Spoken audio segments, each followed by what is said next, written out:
Hello everybody and welcome to Coach Yacht's general rules on how to conquer the DBQ and get a good score on the 2018 document-based question.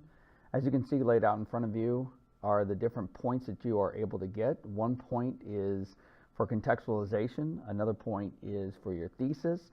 You actually get 2 points for the usage this year. You get 1 point for using 3 of the documents, and you get another point for using 6 of the documents and using the information in the documents to help answer the question. You get a point for your hipping. You have to hip at least 3 documents, and I'll explain that later. You got to bring 1 piece of outside evidence to the DBQ that's going to help to answer the question. And one way that I'm going to teach you how to get the analytical point is going to be using both reasoning skills.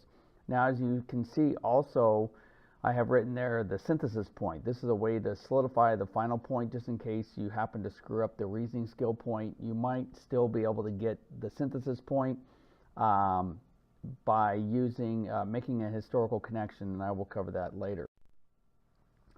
I normally suggest 20 minutes to plan your DBQ. You could take a little bit longer. The first thing that you should do before you even look at the documents is you should read the question, get an understanding of what the question is asking you, get an understanding of the time period, and I actually suggest you write your contextualization onto your pink booklets. You'll have your planning guide and you'll have your pink booklet. I suggest you start off with it's a period of and name the time period for the question, and then begin to, in about 5 or 6 sentences, explain to the reader what is the setting of the question. Make sure you keep in mind what the question is about, and at the same time you're going to explain why things took place. I call this the 30,000 foot view of the particular question. So you want to give 1 sentence that happened before the time period, about 3 sentences that happened during the time period, and 1 sentence that follows the time period. So it gives the reader a good understanding that you know what is going on during that time period. You are then going to begin document analysis, and what I recommend doing is you begin reading the documents and grouping the documents by reasoning skill. There's going to be 3 different types of reasoning skill that you could be confronted with, one of which is going to be a comparison, another one is going to be a CCOT, and the last is going to be a causation document. So whatever the reasoning skill happens to be, you're going to group your documents by those reasoning skills, and then you're going to name the groups. I think this is the most difficult part of the entire DBQ. Once you have this down, the rest of the DBQ should somewhat write itself, but you got to be able to group the documents almost by theme. In other words, if it's a CCOT and you got to find the changes and the continuities, you got to probably find 2 groups that are going to be changes and 1 group that's going to be the continuity. In other words, something that stayed the same. So you want to read through the documents and then try to group them based upon that reasoning skill. I then have you try to fill out this particular chart, which has 6 columns and 7 rows, and I have it nicknamed Good Day. The acronym for it is Good Day to Use Yacht's Outline. That is just a way to look at the different columns. Each column has a particular thing that you're going to do. So the first column you can see there is where it says group name. You'll put whatever the document group name is in there, and then however many documents you might use for that group. I recommend 2 to 3 documents in a group. As soon as you hit 4 documents in a group, your paragraph is going to be very long, as you will see in just a moment when I show you the planning for each paragraph. But I recommend 2 to 3 documents in each group. If there happens to be topics with your document, you are going to fill in those topics. Notice if I go back just 1 second on the document numbers, you'll put in the document numbers and it says and RS. So that RS is your reasoning skill. Is it a change? Is it a continuity? Is it going to be a cause? Is it going to be a fact? Is it going to be a similarity? Is it going to be a difference? And I'll give you examples of those as we progress through this presentation. So you put down the topics. It seems that the College Board is not really asking topics. In other words, they're not asking you political, ideological, economic, and social things that you have to talk about, including the documents. It seems like they're really leaving those out, but I keep that column in there just in case they happen to ask you some topics. You then have the usage, and notice what I have there, it says underline and circle on the DBQ. You're going to underline and circle the information that you're actually going to use in your essay that comes from the documents. You are not to regurgitate the documents. In other words, don't write verbatim from the documents, but use the idea from the documents to help answer your question. You then are going to H or I or P or P. The H is historical context, the I is intended audience. The first P I always say is purpose, and the last P is point of view.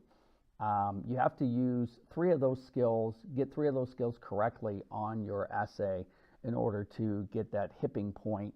And then the last is going to be outside information, and you have to bring at least 1 piece of outside information to help answer the question. This should take about 10 minutes to actually plan this entire thing. Once you've got the grouping, and then you got to decide the order of the documents, the reasoning skill, the usage, what are you going to actually use, the hipping, and then the outside information. Last but not least, you're going to create a synthesis. If you have a topic that you've used in your particular essay that you can now kind of compare to something else, something that is similar in kind but different in time, that is making a historical connection, that is going to be actually your 5th paragraph. Now let's get into a little bit of the generic planning. Like I said, the first thing that you're going to do is actually create the contextualization. Explain the setting for the question. This should take 5 to 6 sentences in order to do that. I always say start off with the phrase, it's a period of, and name the period, and then continue with 5 or 6 sentences of explaining why did this time period help to lay the groundwork for the particular question that's being asked. You are then going to go and group your documents according to the reasoning skill. As I said before, if it's a comparison, you're going to have similarities and differences. If it's a CCOT, you're going to have continuities and changes. If it's a causation, you're going to have cause and effect, or you can have multiple causes with what I call the MIC, the most important cause. As you will see in just a moment, I think that is actually the way. If you end up getting a causation essay, I would go with multiple causes rather than cause and effect, but it all depends on what the question lends itself to on May. You then fill out the DBQ chart, as I will show you, and this should take you about 20 minutes, but it might take you a bit longer. If it takes you 25 to 30 minutes, you're still okay. Once you start to hit 35 to 40 minutes of DBQ planning, you've almost gone too long. Ultimately, you want to take 20 to 25 minutes to plan the DBQ, and then another 5 minutes to plan your long essay. You want to plan those back to back, so then you're just going to write them back to back. As soon as you get done planning your DBQ and then you planned your long essay, you begin writing as quickly as possible on your DBQ and answering that DBQ. And then once you're finished, you take like a 30-second mind flush, and then you start thinking about your long essay, and you try to knock out as much of the long essay as possible. This right here is what I have as the planning guide, as I talked about. Good day to use Yacht's outline. You can see the group column, the document and reasoning skill column, the topics column. Like I said before, topics have not been asked in the last couple of DBQs, and so the College Board might continue that trend, but you just never know. The usage column, the hipping column, and then of course the outside information column. This is just a total generic DBQ if you happen to have a comparison. Notice I made up the 3 groups. They're kind of our local high schools. We have Lander High School, Glenn High School, and I teach at Rouse High School. So what I've done is I've kind of put the documents into a particular order, just some random order based upon some random DBQ. So if I came up with the Leander group and it was going to be a similarity, I would then use document 2 and 4. I would then use the information from document 2 and document 4 to help answer the question, and I'll show you how I do that. So that's my 2nd paragraph.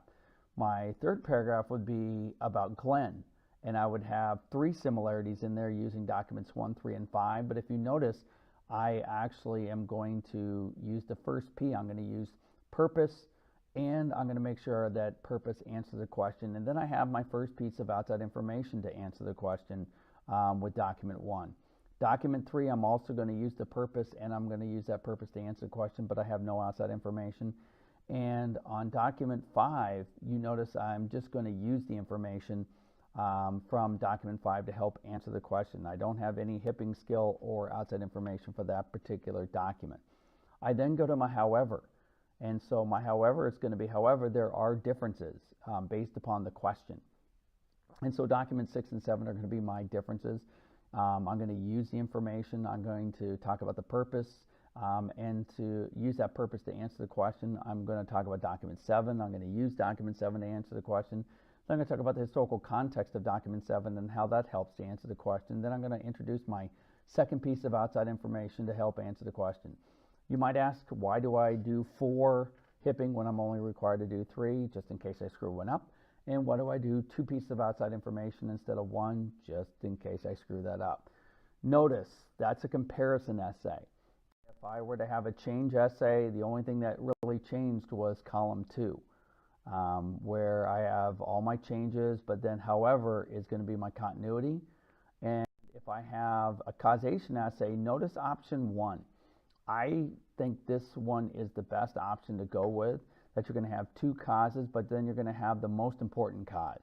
However, this is going to be the most important cause. So Rouse would be our most important cause of whatever is the question. You could also find cause and effect. So if you happen to find 2 documents that happen to be effects, this is where you got to be nimble on your feet when you are trying to figure out this question, and you got to go with your gut instinct. You're trying to create a first draft essay, and in creating that first draft essay, you're trying to group the documents as quickly as possible and then just go with it, making sure that you're using the information to answer the question, that you're hipping the information and answering the question, and then you're using a piece of outside information to answer the question. That's the most important thing to think about. What I'm going to show you right now is how the first paragraph is structured. As you notice, the first through 5 sentences, I'm going to say it's a period of and name that period. Then I'm going to set the stage for the reader. I'm going to probably give them 1 sentence of what happened just before the time period. I'm going to give them 3 sentences of what happened during the time period that helps to set the stage for this particular question. And then I'm going to give them 1 sentence that happens after the time period. So the reader has a really good understanding that I know what I'm talking about as far as this time period is concerned. My 6th sentence of my first paragraph is going to be what is the thesis statement.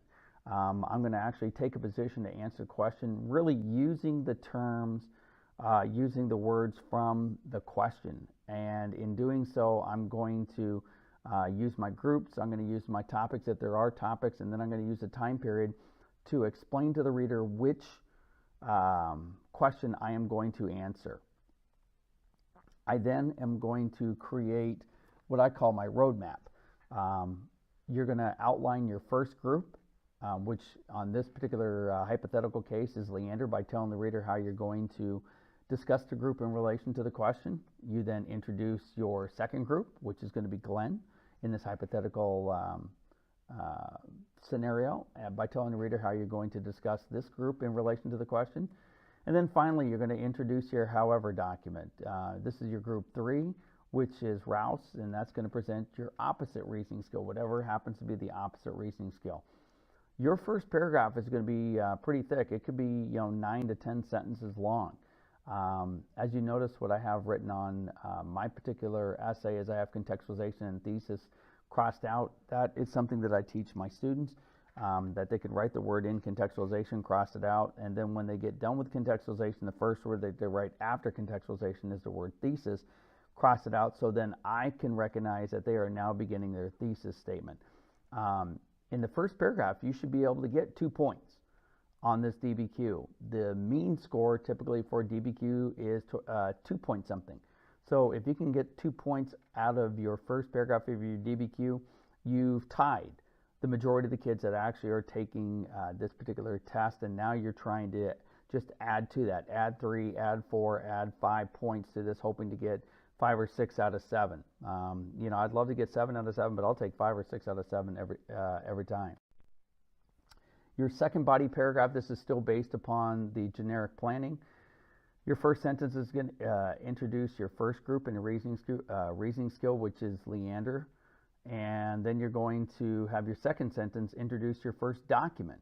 This happens to be document 2. You're then going to use the information from your first document, which is document 2. use that information to help explain to the reader how you're going to answer that question. Most students fail to do sentence 3. Most students do sentence 2. They introduce their document, but they never tell me how does that information from the document help to ATQ, help to answer the question. As it says up there, that third sentence might take 2 sentences to make sure that you explain it well enough to the reader. Your fourth sentence, based upon our hypothetical planning, is you're going to introduce your second document in your group, which is document 4, by explaining that information. You're then going to use that information in your second document, document 4, to help explain to the reader why this information from the document helps to answer the question.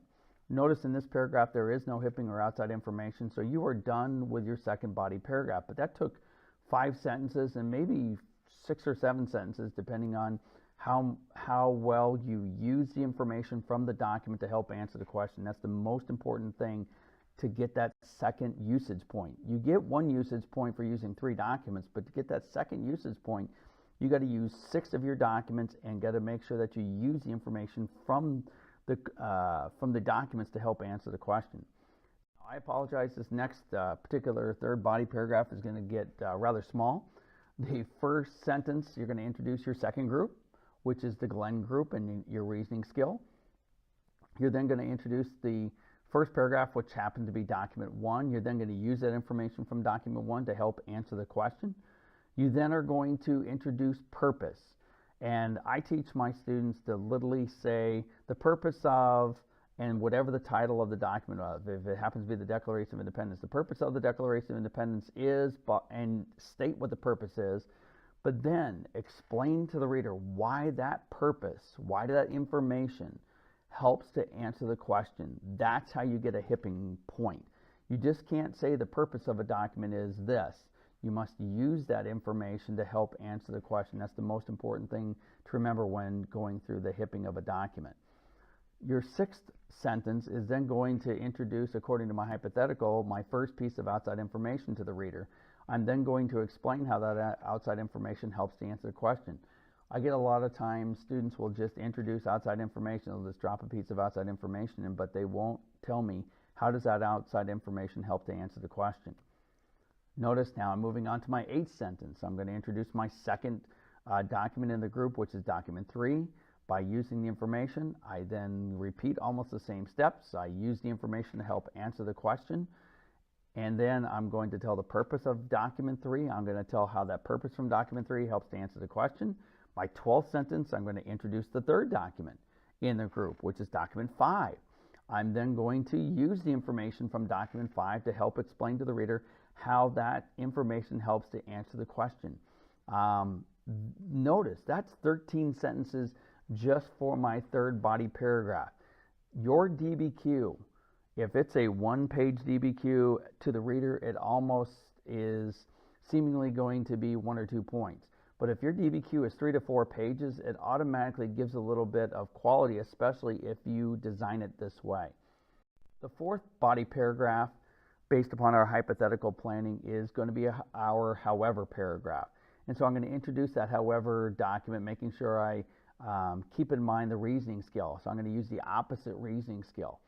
I then introduce the first document in my group, which is document 6. I then am going to use that document to answer the question, use all that information that I have to help answer the question.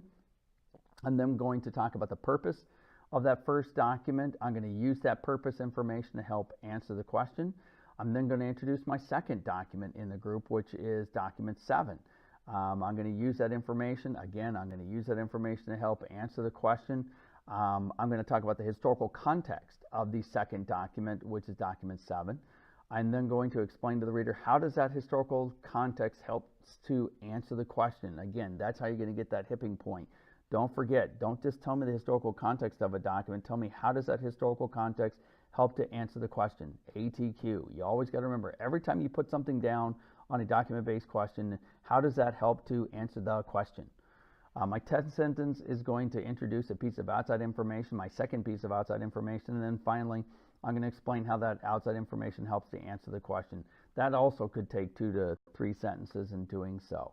So that's my second, third, and fourth body paragraphs, and I still only only have one paragraph left. We don't have what's called a conclusion on this, but you could decide to do what used to be called synthesis, which is making a historical connection with a topic from your body paragraph with something that is similar in kind but different in time.